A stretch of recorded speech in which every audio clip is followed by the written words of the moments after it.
আফসান একটু নড়ে চড়ে বসলো। তারপর? আমি কি খুব সুন্দরী আফসান?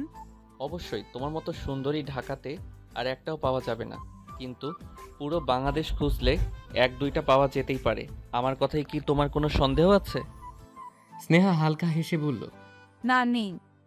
আমি নিজেও জানি আমি সুন্দর, কিন্তু আমি এত সৌন্দর্য চাই না। যার যেটা থাকে সে সেটা কখনোই চায় না স্নেহা। চাই কোটিপতি মানুষদের অনেক টাকা, তাহলে কেন তারা আরো টাকার পেছনে ছোটে? যাক, বাদ দে এটা। আমার বয়স ধীরে ধীরে বাড়তে শুরু করলো, সাথে আমার রূপটাও। আর মানুষ সেটা তাকিয়ে উপভোগ করতে শুরু করলো। আমি যখন ক্লাস 7-এ পড়ি সে সময়ের ঘটনা। আমাদের সমাজ স্যার, নাম ইমরান সিদ্দিকী, উনি আমাকে ডাকলেন অফিস রুমে। আমিও সরল মনে চলে গেলাম। স্যার ডেকেছে, যেতে তো হবেই। অফিস রুমে ঢুকতেই দেখি অফিস রুমে কোনো স্যার নেই।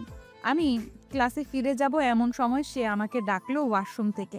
অফিস রুমের সাথেই ওয়াশরুমটা লাগানো। আমি স্যারের ডাকে ওয়াশরুমের দিকে এগোতেই স্যার আমাকে বলল ওয়াশরুমে ঢুকতে। আমি তো ভয় পেয়ে গেছিলাম, কারণ স্যারদের ওয়াশরুমে ছাত্রীদের যাওয়ার অনুমতি ছিল না। বলেই স্নেহা হাসতে শুরু করলো। আফসান হতভম্ব হয়ে বলল, হাসছো কেন? হাসি থামিয়ে স্নেহা বলল, তা হাসবো না? আমি তখন এই ভেবে ভয় পাচ্ছিলাম যে কোনো স্যার যদি দেখে আমি তাদের ওয়াশরুমে যাচ্ছি তাহলে আমাকে বকবে, কারণ ছাত্রীদের নিষেধ ছিল। অথচ আমার ভয় পাওয়া উচিত ছিল স্যার কেন আমাকে ওয়াশরুমে ডাকছে এটা ভেবে, তাই না? আফসান মাথা নাড়িয়ে বলল, হুম। তারপর আমি ওয়াশরুমে ঢুকতেই স্যার প্রথমে আমার হাত চেপে ধরে দরজাটা লাগিয়ে দিল।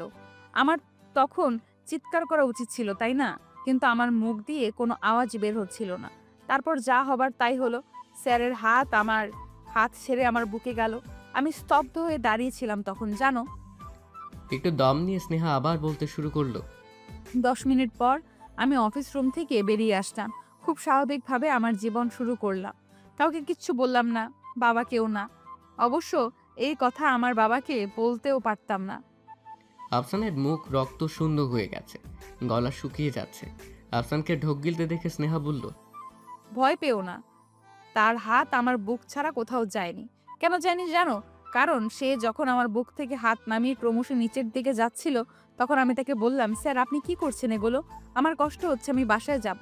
অবশ্য অফিস রুমের বাথরুমে স্যার বেশি কিছু করতেও পারতো না। বলো, পারতো? না।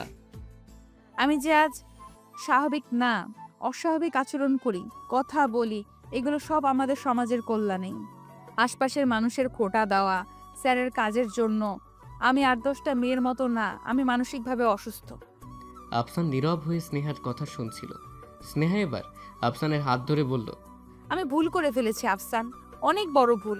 আমি সব সময় চিন্তা করি আমি 8-10টা মেয়ের মতো না। তাই যখন কোনো কাজ করি তখন ভাবি 8-10টা মেয়ে হলে এই কাজটা কিভাবে করত। ভাবার পর যখন উত্তর আসে আমি তার বিপরীতটাই করি। কাল দুপুরে যখন বাবা বিয়ের কথা বলতে এলো তখন 8-10টা মেয়ের উত্তর হতো না, কারণ তারা যাকে ভালোবাসে তাকে বিয়ে করে। আর আমি তাই বাবাকে বলে দিলাম হ্যাঁ, আর রাতেই বিয়ে করে ফেললাম। এতক্ষণ নিচের দিকে তাকিয়েছিল আফসান। স্নেহার কথাটা শুনে সে বিস্মিত চোখে স্নেহার দিকে তাকালো। স্নেহা আফসানের দৃষ্টি অগ্রাহ্য করে বলল, আমার এটা করা ঠিক হয়নি, আর এটা আমি এখন বুঝতে পারছি। আমি তোমাকে ভালোবাসি আর তোমাকে আমার বর ভাবি, কিন্তু বাস্তবে মুহিব ভাই আমার বর। বলে স্নেহা কাঁদতে শুরু করলো। আফসান কি করবে ভেবে পাচ্ছে না। সে কি এখন স্নেহাকে সান্ত্বনা দিবে, নাকি সেটা দেওয়া ঠিক হবে না? কারণ স্নেহা এখন অন্যের বিয়ে করা বউ। কিন্তু তাতেই বা কি, সে ভালোবাসে স্নেহাকে। স্নেহা কাঁদতে কাঁদতেই বলল, আমি এখন অথই সাগরে ডুবে আছি। আমি কি করব, আমার কি করা উচিত আমার মাথায় আসছে না। আমি তোমার সাথে থাকতে চাই, আবার মুহিব ভাইকেও বাবার মতো একা করে ফেলে আসতে পারবো না। সবাই আড়ালে আমাকে দেখে বলতো, মায়ের যা কার্যকলাপ দেখবেন মেয়েটাও তেমনই হবে। আর আজ দেখো পরিস্থিতিটা তেমনই, তাই না?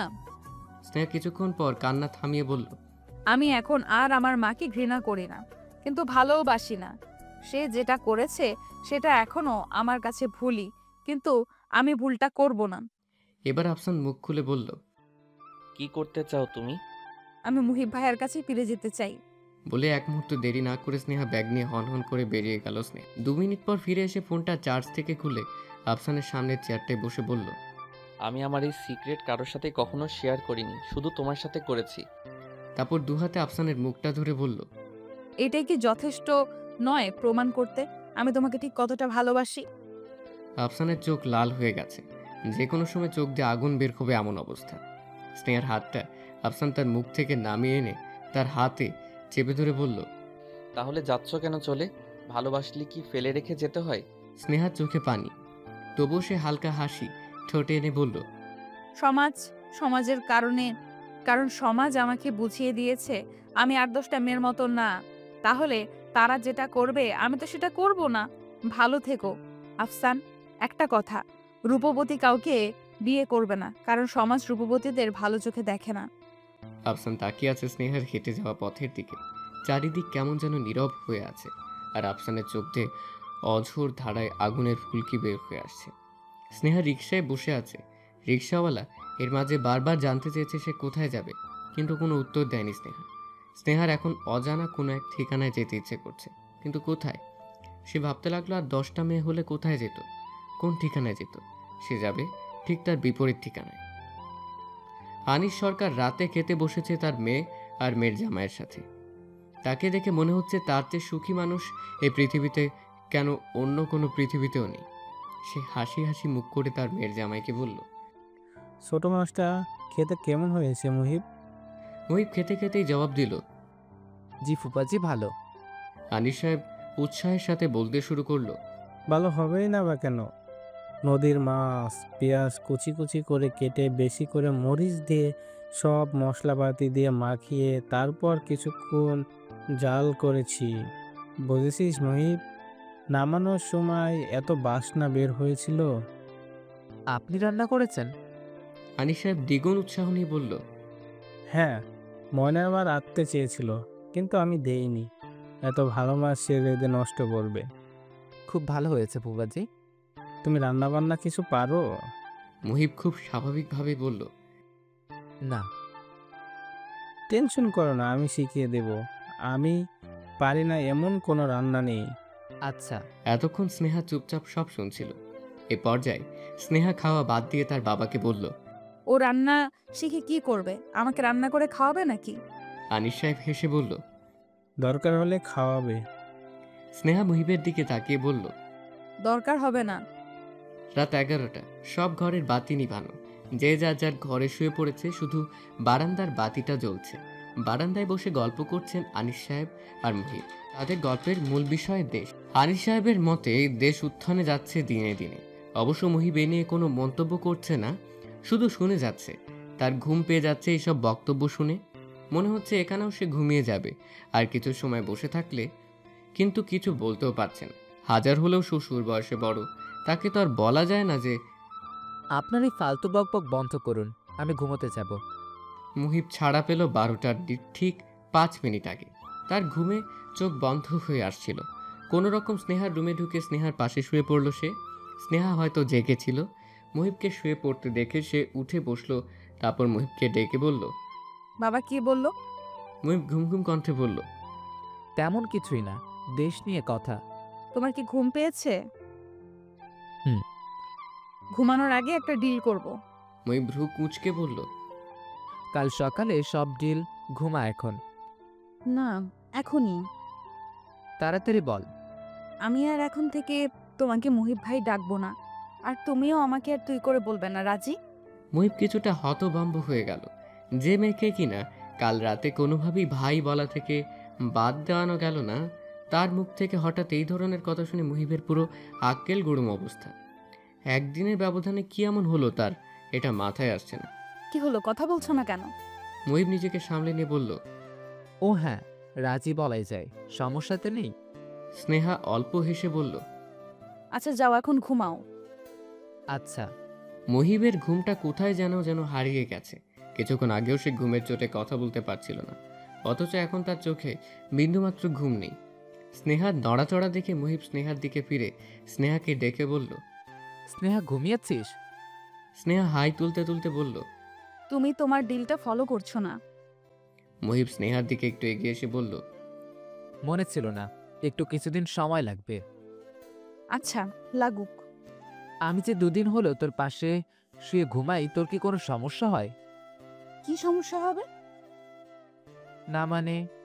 মুহিবের কথা শেষ করার আগে স্নেহা বলল, হয় না, অন্য মেয়েদের অচেনা সব মানুষকে নিয়ে মাঝখান থেকে জীবন শুরু করতে হয়। সেখানে আমি তোমাদেরকে চিনি, জানি, আর আমি তো নিজের বাড়িতেই আছি। সমস্যা হবার প্রশ্নই আসে না। সেটাও। হুম। আর পাশে ঘুমানোর ব্যাপারটাও তেমন কিছু না, কিন্তু বিরক্ত লাগবে হয়তো মাঝে মধ্যে। মাত্র তো 1-2 দিন হলো। মুহিব শোয়া থেকে উঠে বসে বলল, আচ্ছা, আমরা কিন্তু ফেসবুকে সিঙ্গেল স্ট্যাটাসটা চেঞ্জ করি নাই, করব? স্নেহা অপর পাশ ফিরতে ফিরতে বলল, খুব জরুরি হলে করে দাও। থাক, কাল সকালে দিব। আচ্ছা। ঘুমাবি এখন? তুমি বললে ঘুমাবো না।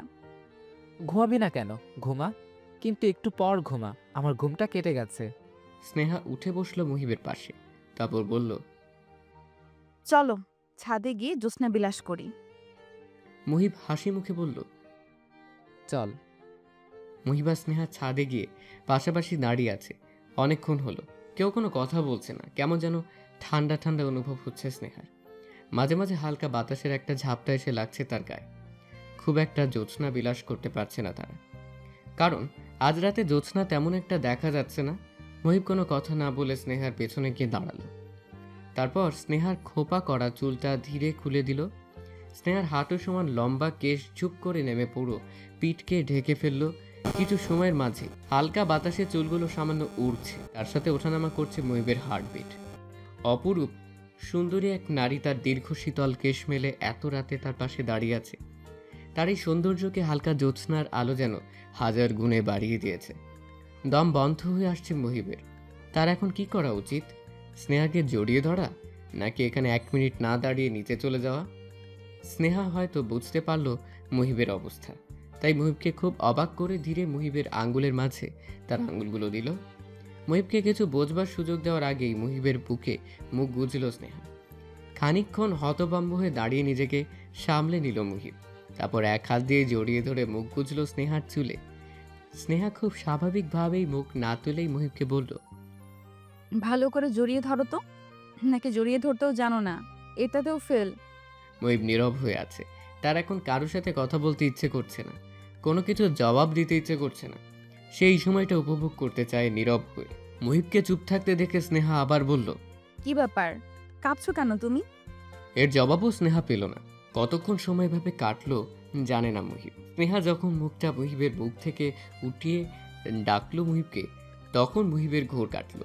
স্নেহাকে ছেড়ে সে একটু দূরে দাঁড়িয়ে বলল, জড়িয়ে ধরতে জানি, কিন্তু তুই আমার এক হাত ধরেছিলি শক্ত করে, আর এক হাত দিয়ে যতটুকু কাজ করা যায় করেছি।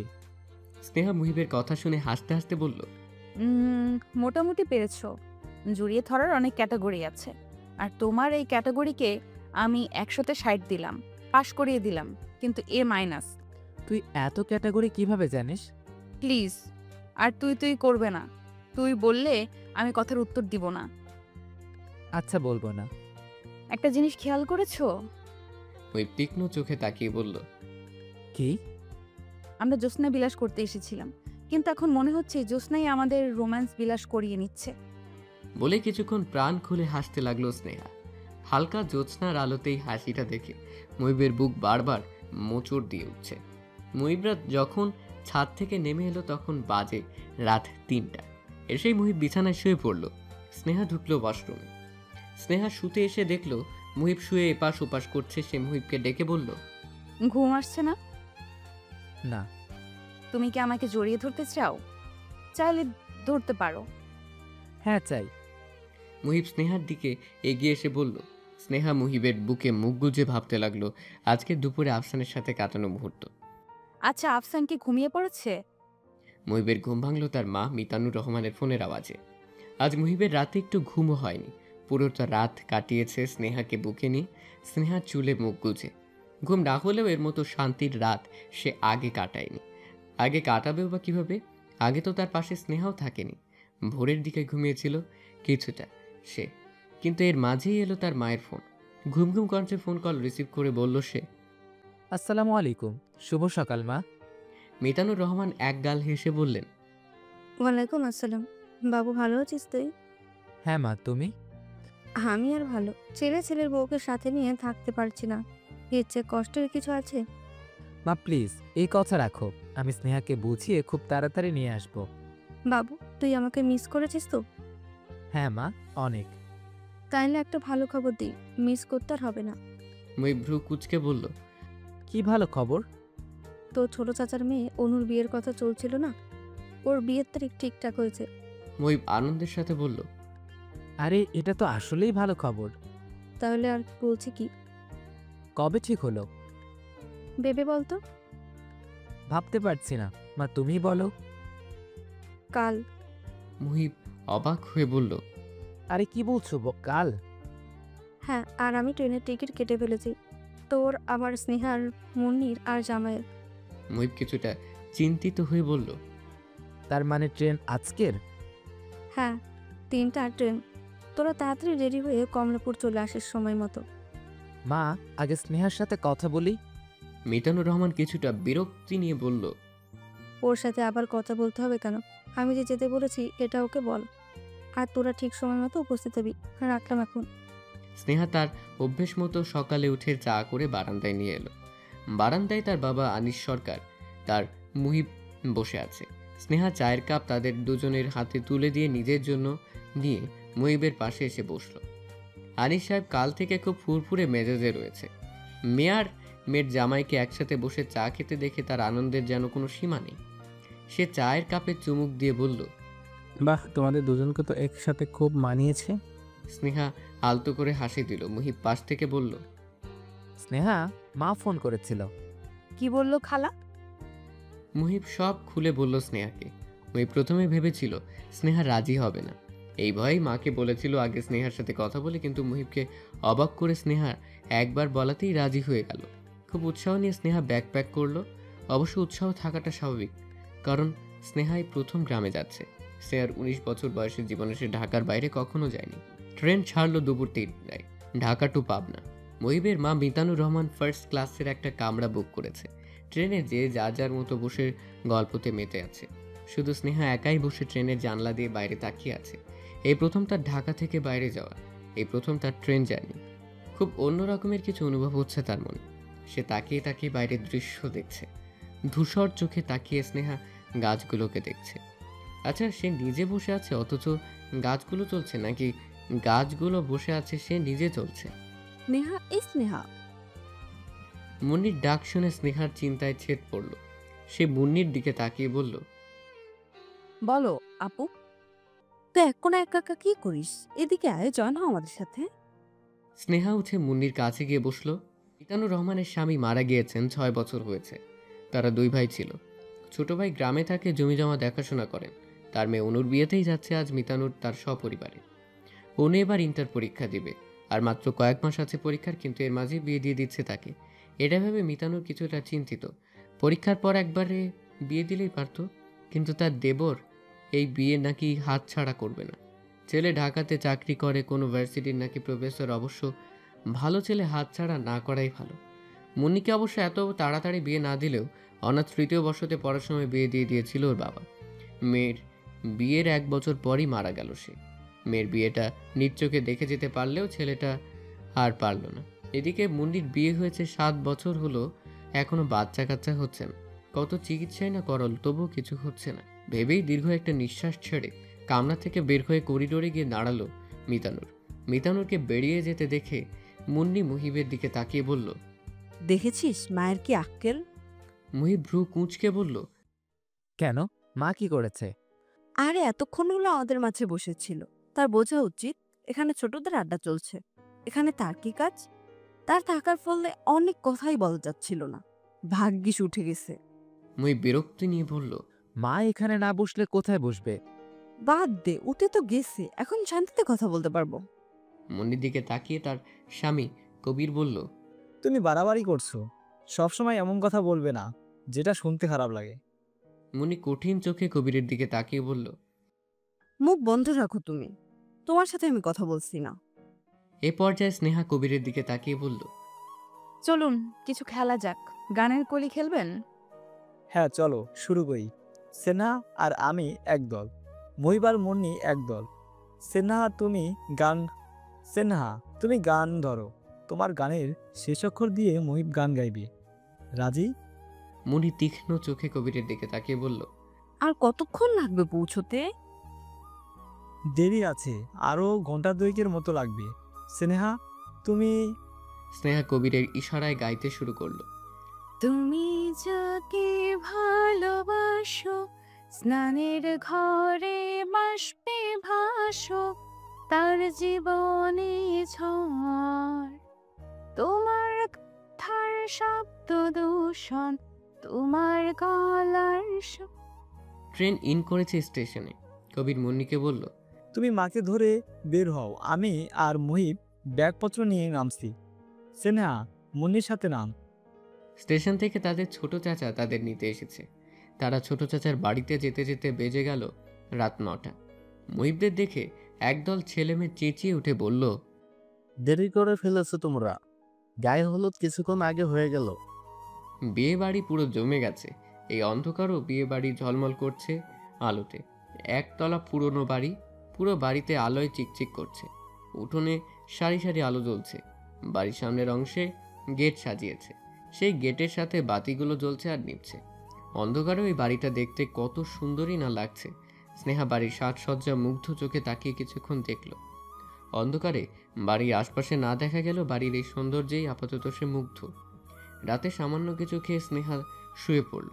তার মাথা ধরেছে, 1 কাপ চা খেতে পারলে ভালো হতো, কিন্তু এখানে কাকে কি বলবে বুঝতে পারছে না। আসার পর থেকে বড় খালার বুন্নি আপুকে খুঁজেই পাচ্ছে না। মহিবকে একবার দেখলেও তারও আর কোনো খোঁজ নেই। এমন কেয়ারলেস মানুষেরা কিভাবে হয়? বাইরে সূর্য উঠেছে, গাছে গাছে পাখি ডাকছে। স্নেহার ঘুম ভেঙেছে কিছুক্ষণ হলো। ঘুম থেকে ওঠার পর চা খাওয়া একটা নেশা হয়ে দাঁড়িয়েছে স্নেহার। অথচ কি করবে বুঝতে পারছে না। মাথা ব্যথাটা অবশ্য এখন আর নেই। ভাবতে ভাবতেই ঘরে মুহিব এসে ঢুকলো। তার পরনে সাদা পাঞ্জাবি আর লুঙ্গি, কোকড়া চুলের সাথে তাকে একদম পারফেক্ট লাগছে দেখতে। মনে হচ্ছে এই সাজটা তার জন্যই তৈরি হয়েছে। কখন উঠেছ? স্নেহা হাই তুলতে তুলতে বলল, বাবা, এখানে এসে একদিনেই নিজেকে চেঞ্জ করে ফেলেছো নাকি? চেনাই যাচ্ছে না, তার উপর আমাকে আবার তুমি করে রাখছো। ব্যাপারটা কি বলো তো? মুহিব হালকা হেসে বলল, কিছু না, চলো ছাদে যাই। ছাদ থেকে পুরো বাড়িটা দেখতে পাবে। আমি ফ্রেশ হইনি, আর আমার চাও লাগবে। ফ্রেশ পরে হবে, এখন চলো তো। মুহিবের সাথে সাথে এগুলো স্নেহা মুহিব ছাদে যাবার সময় 2 কাপ চা উপরে পাঠিয়ে দিতে বলল। স্নেহা ছাদে উঠে অবাক চোখে চারদিক তাকিয়ে দেখতে লাগলো। এত সুন্দর সকাল সে আগে কখনো দেখেনি। পাখির কেচিরমিচির শব্দ, ফুলের সুবাসে মুখরিত হয়ে আছে চারিদিক। মুহিব স্নেহার পাশে দাঁড়িয়ে হাত ধরে বলল, হালকা একটা সুবাস পাচ্ছ? স্নেহা মুগ্ধ কণ্ঠে জবাব দিল, হ্যাঁ, পাচ্ছি। বলো তো কিসের? বলতে পারছি না। বকুল ফুলের। ওই দিকটায় গাছ, আরো অনেক সুন্দর গাছ আছে বাগানে, যাবা? চলো। মুহিবরা নিচে এসে চা নিয়ে বাগানের দিকে গেল। বাগানটা বাড়ির পেছনে। বাড়ির পেছনের দরজা দিয়েই তারা ঢুকলো বাগানে। বাগানটা অনেক পুরনো। মুহিবের দাদার শখ ছিল বাগান করা, আর তিনি মারা যাওয়ার পর তেমন একটা পরিচর্যা কেউ না করার কারণে বাগানটা কেমন যেন জঙ্গলে পরিণত হয়েছে। বড় বড় ঘাসের জন্যে অনেক ফুল গাছ ঢেকে গেছে। মুহিব আর স্নেহা বাগানে যেতেই তাদের সামনে পড়লো গোলাপ গাছ। পুরোটা গাছ গোলাপে ঢেকে আছে। স্নেহা বিস্ময় নিয়ে বলল, আল্লাহ, এত গোলাপ! হ্যাঁ, তুল কয়েকটা। স্নেহা চায়ের কাপটা মুহিবের হাতে দিয়ে 2টা বড় বড় গোলাপ তুলল। তারপর মুহিবের দিকে তাকিয়ে বলল, খোপায় ফুল দিয়ে দাও। সকাল 9টার বেশি বাজে। পুরো বিয়ে বাড়িতে মানুষজনে ভরে আছে। বাড়ির সামনেই খোলা মাঠে পিচিরা দৌড়োদৌড়ি করছে। তাদের চিৎকারে কান পাতা দায় হয়ে দাঁড়িয়েছে। গেটের এক পাশেই চেয়ার নিয়ে কিছু মুরব্বীরা জড়ো হয়ে গল্প করছে। তার ঠিক অপর পাশেই বাবুর্চিরা চুলো বানানোর জন্য মাটি খুঁড়ছে। ছাদে ছামিয়ানার ব্যবস্থা করা হয়েছে, সেখানেই বরযাত্রীরা খাবার ব্যবস্থা। বাড়ির ভেতরে মহিলারা সব জড়ো হয়ে বসে পেঁয়াজ রসুন আদা ছিলছে। সেখানেই স্নেহাকে নিয়ে এলো মুন্নি। স্নেহাকে দেখে কিছু মহিলা হা করে তাকিয়ে আছে। তাদের মধ্যে একজন বলে উঠল, এমন সান্দেল্লাহান বউ কোন থাইকা ধুইরা আনছস রে বড় বউ? প্রশ্নটি পাশের বাড়ির একজন মুহিবের মা মিতানুর সরকারকে করেছে। প্রশ্ন শুনে মিতানুর হাসি মুখে স্নেহাকে বলল, স্নেহা, এটা তোমার চাচি শাশুড়ি, তোমার শ্বশুরের চাচাতো ভাইয়ের বউ। সালাম করো ওনাকে। স্নেহা এগিয়ে গিয়ে সালাম করলো। উনি হাসি মুখে বললেন, বাইচা থাকো মা, দেখা চুই না চুইল। সুন্দর মাইয়া গো পেছনে আবার জিনবুতের আনাগোনা বেশি থাকে। বরের বাড়ি থেকে মাছ পান সুপারি নিয়ে এসেছেন এক ভদ্রলোক। তাকে নিয়ে গ্রামের কিছু অল্পবয়সী মেয়েরা মেতে উঠল। মহা আনন্দে তার গায়ে রং মাখাতে লাগলো তারা। তাদের সাথে যোগ দিল গ্রামের আরও কিছু ছেলেরা। শুরু হয়ে গেল তাদের রং নিয়ে খেলা। একদল মেয়ে দৌড়চ্ছে, ঠিক তাদের পেছনে একদল ছেলে রং নিয়ে চিৎকার আর ছোটাছুটিতে চারিদিক মেতে উঠেছে। কিছু কিছু ছেলে অপরিচিত মেয়েদের গালে রং লাগিয়ে দিচ্ছে ভাব করার জন্য। রং ছোড়াছুড়ির ব্যাপারটা দেখে পুরো অবাক হয়ে গেছে স্নেহা। সে তাকিয়ে তাকিয়ে সবার কার্যক্রম দেখছিল। হঠাৎ চিৎকারগুলো ক্রমে ক্রমে এগিয়ে আসতে শুরু করলো তার দিকে। কয়েক সেকেন্ডের মাঝেই স্নেহার সাদা গাল কালো হয়ে গেল। তাকে রঙে ডুবিয়ে দিয়েছে ছেলেমেয়েরা। সে স্তব্ধ হয়ে কিছুক্ষণ দাঁড়িয়ে রইল। অবশ্য রং ছাড়া আপাতত কাউকেই দেখতে পাওয়া যাচ্ছে না। সবাইকেই রঙে ডুবিয়েই ছেড়েছে ওরা। এক দুইজন যারা ঘুপটি মেরে দরজা বন্ধ করে পালিয়ে আছে তাদেরও রং দেবার বিশেষ আয়োজন করা হচ্ছে। এটা ভেবে কিছুটা স্বস্তি পেল স্নেহা। মনে মনে তার ভালোই লাগছে। এখানে না এলে সে জানতেও পারতো না গ্রামের বিয়েগুলো এত মজার হয়। শহরের বিয়েতে কি এত মজা এত আনন্দ আছে? নেই। সে কৃতজ্ঞতার চোখে খুঁজতে লাগলো মুহিবকে। তাকে একটা থ্যাঙ্কস দেওয়া উচিত। হঠাৎ পেছন থেকে স্নেহাকে কে যেন ডাক দিল। স্নেহা পেছনে তাকাতেই ভয়ে জমে গেল। আরে ভয় পাচ্ছিস কেন? স্নেহা হতভম্ব হয়ে বলল, তোমার এই অবস্থা কি করে? আর বলিস না, অনুর বান্ধবীগুলো এত বদ, সবগুলো মিলে আমাকে রঙে ডুবিয়ে আবার কাদায় ফেলিয়ে গড়াগড়ি খাইয়েছে। বলেই দাঁত বের করে হাসতে লাগলো মুহিব। পুরো শরীরে কালো রঙের জন্য তার এই সাদা দাঁত ঝকঝকে করছে। দেখতে কি বিশ্রী লাগছে। ওইকে অবস্থা দেখে কান্না পাচ্ছে স্নেহা। আয়েশা বেগম অনেকক্ষণ হলো চেষ্টা করছে ভয়ঙ্কর রাগের একটা ভঙ্গি করতে, যা দেখে তার 4 বছর বয়সী নাতি নাতনি ভয় পাবে। কিন্তু সে কিছুতেই পেরে উঠছে না। মা মরা ছেলে মেয়ে দুটো, আর যে শিশুর মা নেই তার উপর রাগ করা কিংবা শাসন করা বেশ কঠিন ব্যাপার। আয়েশা বেগমের অবশ্য ইচ্ছে করছে তাদের গালে 4টা থাপ্পড় লাগাতে, কিন্তু কেন যেন ইচ্ছে করছে না। রাগ সামলে নিয়ে আয়েশা বেগম এগিয়ে এলো তার 2 নাতি নাতনি রাফিয়া আর রুনকির দিকে। এসেই চোখ কিছুটা কঠিন করে বলল, তোমাদের ছোট ফুপু তোমাদের তৈরি করতে এসেছিল, কিন্তু তোমরা নাকি লুকিয়েছিলে। রুনকি ভয়ে দাদির দিকে ফিরে বলল, হ্যাঁ দাদি। কারণটা কি জানতে পারি? এখন কি লুকোচুরি খেলার সময়? সবাই বের হয়ে গাড়িতে উঠে বসেছে, আর তোমরা এখনো তৈরিও হওনি। এই ফাজলামের জন্য তোমাদের কি ভয়ঙ্কর শাস্তি দেওয়া উচিত তোমরা জানো? রাফি খুব স্বাভাবিকভাবেই তার দাদিকে বলল, বাবা না এলে আমরা যাব না। তোমাদের বাবা ট্রেনে আছে, স্টেশন থেকে সরাসরি গাড়িতে উঠে তোমাদের সাথে বিয়ে বাড়িতে যাবে। এটা কি ভুলে গেছো তোমরা? রাফি আর রুনকি দুজনের দিকে তাকিয়ে রইল। রুনকি, আমাদের তো এটা কেউ বলেনি। আয়েশা বেগম কিছুটা বিরক্ত হয়ে বলল, বলতে হবে কেন? তোমরা যাও, কাপড় নিয়ে আসো, আমি পরিয়ে দেই। রাফি আর রুনকি যমজ ভাই বোন। 4 বছর আগেই তাদের জন্ম দিতে গিয়ে তাদের মা দুনিয়া ছেড়ে চলে গেছে। বাবাও ঢাকায় থাকে। 6 মাস পর পর আসে। এখানে দাদি আর ছোট ফুপুর কোলে পিঠে করেই ধীরে ধীরে বেড়ে উঠেছে তারা। তাদের দাদির মতে সে পৃথিবীতে এমন দুষ্টু ছেলে মেয়ে কখনো দেখেনি। এই 4 বছর বয়সেই কথায় পটু তারা। এমন কোনো কথা নেই যেটা তারা বলতে পারে না। তাদের পছন্দের কাজ একটি, সেটি হলো সবার অনুকরণ করা। যে যখন যেভাবে হাঁটবে সেভাবে কথা বলবে। 2 ভাই বোন যখন যেভাবে তার অনুকরণ করে তাকে রাগিয়ে দেবে। অবশ্য আয়েশা বেগমের ভয়ে তারা এই কাজটাও কিছুদিন যাবৎ ভালোভাবে করতে পারছে না। তারা যদি বাড়ির কাউকে ভয় পেয়ে থাকে তাহলে সেটি তার দাদিকে। আজ তাদের ছোট চাচার বিয়ে, কিন্তু বাবা এখানে আসেনি বলে তারাও তৈরি হচ্ছিল না। কিন্তু দাদির এক কথায় তারা ভদ্র ছেলেদের মতো চুপচাপ তৈরি হতে লাগলো। আয়েশা বেগম তাদের চুল আছড়িয়ে দেবার সময় তাদের উদ্দেশ্য করে বলল, তোমাদের কারণে যে বিয়েতে যেতে দেরি হচ্ছে, এটার শাস্তি তোমরা পাবে। আর খবরদার ওই বাড়িতে গিয়ে ঝামেলা করবে না। যদি তোমাদের নামে কোনো রিপোর্ট না আসে, তাহলে তোমাদের জন্য যে দেরি হচ্ছে এই শাস্তিটাও মাফ করে দিব। বুঝছো তোমরা? রাফিয়া রুনকি দুজনেই মাথা নেড়ে বলল,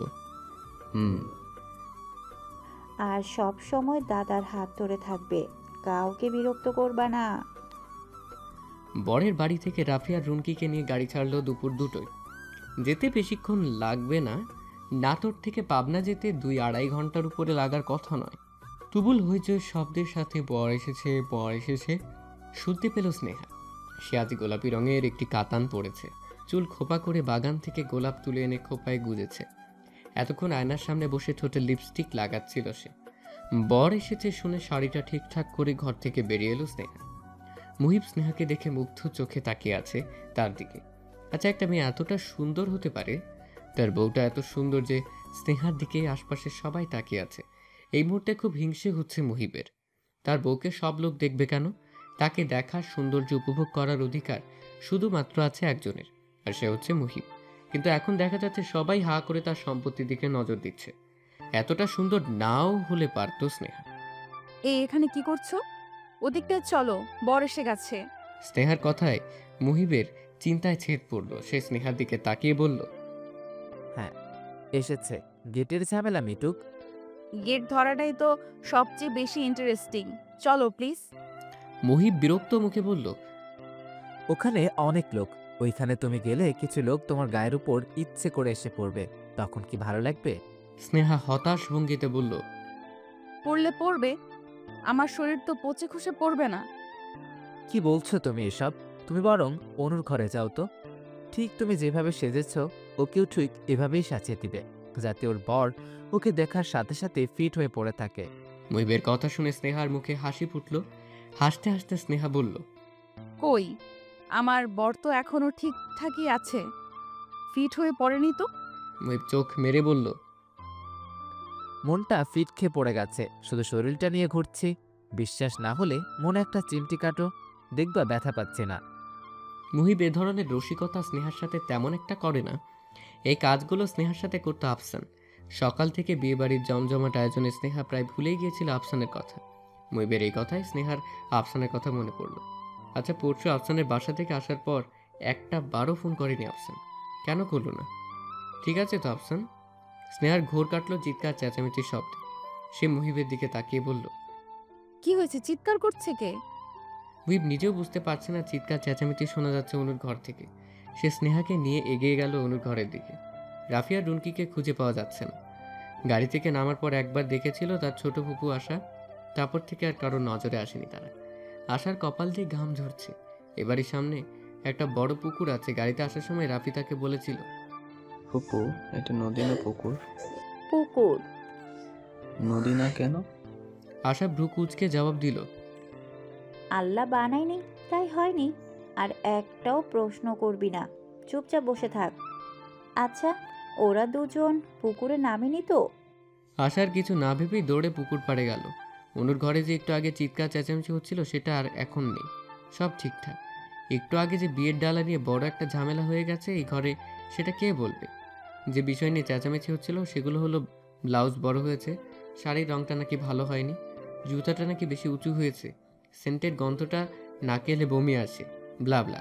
স্নেহা এগুলো শুনে মুহিবকে বলেছিল, এতগুলো ভুল ছেলেরা কিভাবে করলো, আর এখন কি হবে তাহলে? মুহিব হাসতে হাসতে বলল, আরে এটা সব বিয়েতেই হয়, কোনো দিনই ছেলেপক্ষের ভালো মেয়েপক্ষের কারো পছন্দ হয় না। আর এটা নিয়ে তারা কিছুক্ষণ মেতে উঠবেন, ঝগড়া করবেন, তারপর আবার সব ঠান্ডা। ঠিক যেমন ভাবে দপ করে তারা জ্বলে ওঠে, ঠিক তেমনভাবেই ফস করে নিভে যাবে। আন্টি, স্নেহা গন্ডগোলের কথা নিয়ে চিন্তা করছিল। ঠিক তখনই হঠাৎ পিচ্চি দুটো ছেলে মেয়ে এসে তাকে ডাকতে লাগলো। পিচ্চি দুটো চেহারার মায়ায় ভরা, ফর্সা গোল আকার, মুখের মাঝে দুটো গোল গোল চোখ, যেন রুটির মাঝে মার্বেল বসিয়ে দিয়েছে কেউ। স্নেহার মনে হলো দুটো বাচ্চার চেহারা একই, শুধু একজনের চুলটা কাঁধ সমান আর একজনের ছোট। যদি মেয়েটার চুল কেটে ছেলেটার সমান করা হয় তাহলে তাদের দুজনকে কেউ আলাদা করতে পারবে না। ওদের বাবা মাও পারবে কিনা সন্দেহ। স্নেহা নিচু হয়ে ছেলেটার গাল ধরে বলল, কিছু বলবে? পিচ্চি ছেলেটা বলল, বউ কোথায় আছে আপনি কি বলতে পারবেন? আমরা তাকে দেখতে এসেছি, কিছু ছবিও তুলব। চাচ্চু তুলতে বলছে। তোমরা বউয়ের খোঁজে এসেছো তাহলে? আর চাচ্চুটাকে? এ পর্যায়ে পিচ্চি মেয়েটা বলল, আরে চাচ্চুকে চেনো না? বউয়ের পরই তো চাচ্চু। স্নেহা আবার মেয়েটার দিকে তাকিয়ে বলল, নাম কি তোমাদের? আমার নাম রুনকি, ওর নাম রাফি। রাফি ভ্রু কুচকে স্নেহার দিকে তাকিয়ে বলল, আপনি এত কথা বলছেন কেন? বউকে চেনেন তো আবার? স্নেহা হেসে বলল, চিনি, চলো নিয়ে যাই। আর তোমাদের নামগুলো কিন্তু অনেক সুন্দর। স্নেহা রাফিয়ার রুমকিকে নিয়ে এগুলো অনুর ঘরের দিকে। ঠিক তখনই একটি মেয়ে ডাকতে লাগলো রাফিয়ার রুমকির নাম ধরে। এই এই, তোরা এখানে কি করছিস? তোদের না বলেছি সব সময় আমার সাথে সাথে থাকতে? রাফি তার হাতের ফোন দেখিয়ে বলল, চাচ্চু বউয়ের ছবি তুলতে বলেছে, তাই বউয়ের কাছে যাচ্ছি। তুমিও যাও, কাজে ডিস্টার্ব করো না। আশা হতভম্ব হয়ে গেল রাফির কথা শুনে। তার ভাই কি কোনো কাণ্ডজ্ঞান নেই? বিয়ে হতে কিছু সময় বাকি, এতক্ষণই আর তার তসহ্য হচ্ছিল না। ছোট ছোট দুই ছেলে মেয়েকে পাঠিয়েছে ছবি ওঠানোর জন্য। বউকে না দেখতে পেলে কি সে মরে যাবে নাকি? লজ্জা শরম সব কি ব্যাংকে জমা করে রেখে এসেছে নাকি সে? রাফিয়ার রুমকি স্নেহার হাত ধরে বলল, চলুন তো। তারা আশাকে রেখে বউয়ের ঘরে চলে গেল। আশার রাগে গা কাঁপছে। তার উচিতই হয়নি এই দুইটাকে এখানে নিয়ে আসার। স্নেহা বাচ্চা দুটোকে সাথে নিয়ে বাইরে এসেছে অনুর ঘর থেকে অনেকক্ষণ হলো। এই দুটো বাচ্চার উপর একটা মায়া জন্মে গেছে তার। এত পিচ্ছি দুটো বাচ্চা, অথচ কি সুন্দরভাবেই না কথা বলে। কিন্তু যখন স্নেহা জানতে পারলো ওদের মা নেই, তখন স্নেহার কি যে খারাপ লাগছিল। আল্লাহ পৃথিবীতে কত খেলাই না দেখায়, তার মা বেঁচে থেকেও নেই, আর এই দুটো পিচ্চির মা তো নেই। এদের সাথে স্নেহার অসম্ভব কিছু মিল আছে। মা ছাড়া মানুষ হয়েছে তারা, স্নেহা নিজেও। এর জন্যই কি দুটো পিচ্চিকে তারা এত আপন লাগছে। আর পিচ্চিগুলো অনেক মিশুক, নাহলে কিছু সময়ের মাঝে কাউকে এতটা আপন মনে করে এতটাও সহজভাবে মিশতে পারতো না। আন্টি, ওই দিকটায় চলো, বাবার ডাক শুনতে পাচ্ছি। রাফিয়ার রুমকিকে নিয়ে বাগানের দিকে যেতেই থমকে গেল স্নেহা। চোখ বড় বড় করে তাকিয়ে রইল আফসানের দিকে। আফসান এখানে এলো কি করে? নাকি এটা অন্য কেউ? অন্য কেউই হবে। আফসানকে নিয়ে চিন্তাভাবনা করার কারণে সে হয়তো চোখে ভুল দেখছে। বাগানের ভিতর আসতেই রাফিয়া রুমকি দৌড়ে ছুটতে লাগলো তার বাবার দিকে। তাদের দুজনের মাঝে প্রতিযোগিতা চলছে, কে আগে দৌড়িয়ে গিয়ে বাবার বুকে ঝাঁপিয়ে পড়তে পারে। স্নেহা কিছুটা দূরে দাঁড়িয়ে দেখতে লাগলো দৌড়ের প্রতিযোগিতা।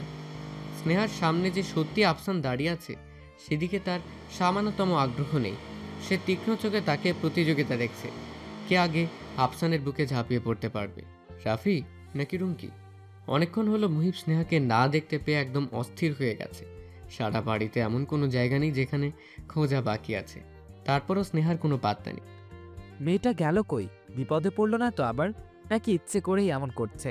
ফোনটাও রুমে ফেলে রেখে গেছে। এমন কেন করে মাঝে মাঝে স্নেহা?